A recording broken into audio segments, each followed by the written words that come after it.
Fala galera, professora Hanna aqui do canal Haja Estudo para mais uma aula que vai te ajudar naquele concurso. E o tema de hoje é tempos verbais. Quem nunca viu esse tempo e pensou assim, nossa meu Deus, mas eu não sei nada sobre isso, tema complicado. Vem cá que não, eu vou te ajudar. Gente, o tempo verbal ele vai indicar quando ocorre o processo expresso por aquele verbo. Nada mais é do que isso. Aquilo que o verbo vai dizer, né, uma ação ou um estado, vai estar localizado num tempo. Se esse tempo for simultâneo ao momento que a gente está falando, que a gente chama de momento de enunciação, a gente vai dizer que esse tempo é o tempo presente, né? O tempo de agora. Se ele for depois do tempo de enunciação, a gente vai chamar ele de tempo futuro. Ou seja, ele ainda vai ocorrer. Se ele já tiver ocorrido, ou seja, foi antes do momento de enunciação, a gente vai chamar isso de tempo passado ou pretérito. Por aí, esse é o básico, é a regra básica. No modo indicativo, que eu já expliquei para vocês em outro vídeo, que deve aparecer aí em algum lugar, que eu expliquei para vocês que esse modo é o modo da certeza. No português, nós temos 6 tempos. E a gente vai ver quais são eles. A gente tem o tempo presente, que eu falei para vocês que ele é indivisível. A gente tem o tempo pretérito, que é o passado, dividido em 3. Pretérito imperfeito, perfeito e mais que perfeito. E a gente tem o futuro, que é dividido em futuro do presente e futuro do pretérito. Cada um desses tempos tem as suas particularidades, que a gente vai ver agora. Então vamos lá. Presente. Gente, o presente em geral vai expressar 3 ideias, em geral. Primeiro, a ideia de que algo está acontecendo junto, concomitante, com o tempo de enunciação, ou uma ação que se prolonga até agora. Quer um exemplo? Eu digo assim, ó, encontro-me no sofá deitada. Encontro-me no sofá significa que isso é o momento, coincide com o momento que eu estou falando agora. Então, isso é presente. Tudo bem?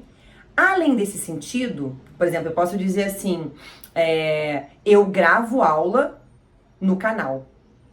Agora gravo aula no canal. Observe que gravo aula no canal é uma coisa que está acontecendo agora. Então, isso é presente. Além disso, a gente tem o tempo presente para indicar verdades universais, crenças, algo que é sabido por todos. Como, por exemplo, a água é fundamental para a vida na Terra. Então, isso é uma verdade universal, absoluta. Ninguém vai questionar isso. E, em geral, quando a gente vai tratar de verdades universais, né, de algo que é sabido pela ciência, a gente vai usar o presente também, porque isso não vai se alterar. Além disso, o presente também é usado para expressar uma rotina, tá? Uma ação, um estado habitual, uma coisa que acontece de forma rotineira. Então, quando eu digo assim, corro na praia pelas manhãs, significa que quando eu corro, eu faço isso todas as manhãs, né? Pelas manhãs, todos os dias. Então, há uma regularidade. A gente vai usar o presente para indicar essa regularidade. Tudo bem? Então, o presente a gente vai usar para esses casos. Verdade absoluta, né? Crença, ação que ocorre concomitante ao momento de enunciação, de fala, ou, por exemplo, uma rotina. Tudo bem? Esses são os 3 casos principais. Além disso, a gente tem o pretérito. Lembra que eu falei que é dividido em 3? O pretérito imperfeito, galera, ele vai expressar uma ação que também era rotineira, mas no passado. Uma ação que se repetia no passado, que era de costume no passado. Por exemplo, eu dizia assim, eu corria na juventude. Eu corria é algo que eu não fiz uma única vez. Eu fazia com alguma frequência, só que no passado. É uma ação que se repetia no passado. Isso aí é o pretérito imperfeito. E ele é imperfeito porque não foi concluído. Porque a gente não sabe quando essa ação começou e quando ela terminou. Dá a entender pra mim que eu não corro mais. Eu corria na juventude, eu corria... É uma coisa que parece que eu não faço mais. Mas não dá pra saber quando ela se encerrou, quando ela começou. E é por isso que ele é imperfeito, porque não é concluído. Tá? Quando a gente fala de perfeito e imperfeito, quando o assunto é tempo verbal, a gente tá falando se a ação é concluída ou não concluída. Tudo bem? Bom, quando o assunto agora é pretérito perfeito, significa que houve uma ação no passado que aconteceu pontualmente e foi concluída, encerrada. A ideia de conclusão, de ser perfeito, é encerrado. Então, quando eu digo assim, corrigi as provas do 3º ano B, corrigir significa que eu encerrei, que eu acabei, que eu não continuo fazendo isso. Então você tem que saber que isso já se encerrou. Tudo bem? Isso é o pretérito perfeito. É o pretérito que encerra, galera, que encerra uma atitude, né, uma ação. Combinado? Ok. Além disso, a gente tem o pretérito mais que perfeito. Gente, o pretérito mais que perfeito, eu brinco com os meus alunos dizendo que ele é o pretérito do mais passado, é o passado mais passado. Por quê? Porque o pretérito mais que perfeito, ele vai exprimir uma ação que aconteceu no passado, mas que aconteceu anterior a outro passado. A gente tem dois passados. Só que o mais que perfeito, ele é mais antigo, digamos assim, ele é mais passado. Então eu digo assim, eu escolhera a profissão e vi que era ruim. Ou seja, o escolhera e o vi aconteceram no passado. Só que primeiro eu escolhi a profissão, depois eu vi que ela era ruim.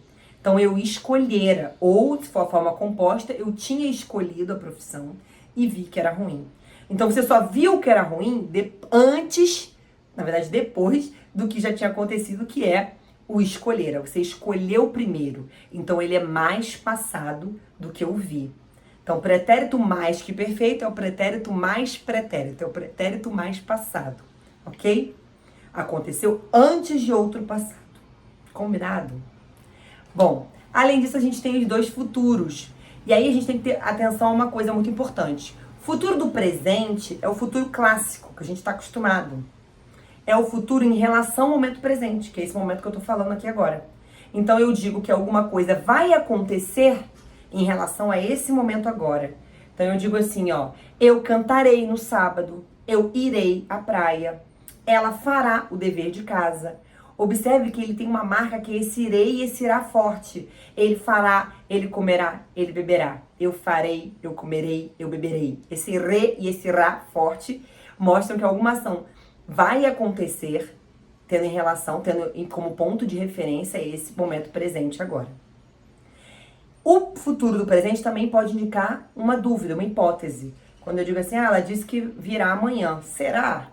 Esse será, ele vai indicar uma dúvida, né? É um futuro, mas não é só o futuro. Também tem aí essa ideia de dúvida, que está muito ligada à ideia de futuro, né? O futuro é algo incerto. Bom, e o futuro do pretérito, professora? O futuro do pretérito, gente, ele é uma ação que ia acontecer no futuro em relação a um tempo passado. Em relação a um tempo passado. Então, quando eu projetei essa ação foi projetada no passado. E aí, quando eu projetei, aquilo ali era futuro. Professora, eu não consigo visualizar. Observe, quando eu digo assim, ó, eu achei que faria o dever hoje. Eu achei que eu faria o dever, significa que em algum momento do meu passado, eu projetei que eu faria o dever. Mas que talvez hoje eu não tenha feito. Ele também traz essa ideia de dúvida. Então, no passado, se projetou uma ideia no futuro. Mas esse futuro era em relação, não ao momento de agora, ele era futuro em relação ao passado. Quando eu digo assim, ó, eu iria à praia domingo. Eu iria à praia significa que em algum momento do meu passado, eu achei que eu iria à praia, que eu projetei o futuro de ir à praia no domingo. Talvez o domingo já até tenha passado agora. Mas naquela época, o domingo era futuro. Então, observem, o futuro do presente é futuro em relação ao presente. O futuro do pretérito é futuro em relação a um tempo no passado. Não é tão difícil assim, é só pensar na linha do tempo. O meu tempo de referência é um tempo passado. Naquela época, aquilo ali era futuro. Então, quando eu digo que eu faria o dever, significa que naquele momento eu achei que no futuro aquilo ia acontecer. Mas não sabemos se aconteceu ou não. E aí eu volto a dizer, tanto o futuro do pretérito quanto o futuro do presente podem carregar com eles essa ideia de dúvida, que é muito próxima, muito própria dessa ideia de futuro, né? O futuro é um tempo que não existe ainda. Eu tô aqui filosofando, mas é a verdade. Ok? A gente só tem mesmo o tempo presente.